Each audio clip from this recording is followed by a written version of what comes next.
జై శ్రీమన్నారాయణ. ఈరోజు మనం తిరుప్పావై దివ్య ప్రబంధంలో 2వ పాసురంలోకి ప్రవేశిస్తున్నాము.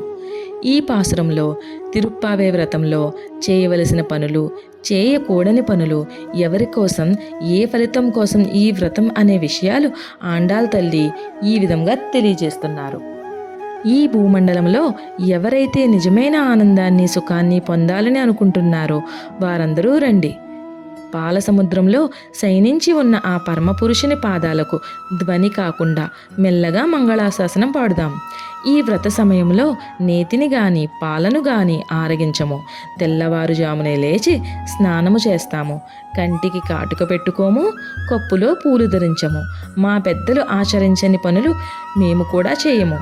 ఇతరులకు బాధ కలిగించే పనులు అసలే చేయము.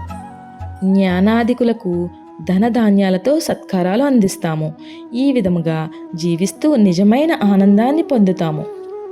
ఇలా నిజమైన ఆనందాన్ని పొందుతూ ఈ శ్రీవ్రతమును మనమందరం కలిసి చేద్దాం రండి అని ఈ పాసురంలో ఆండాళ్ తల్లి పిలుస్తున్నారు. ఆండాళ్ దివ్య తిరువడిగలే శరణం.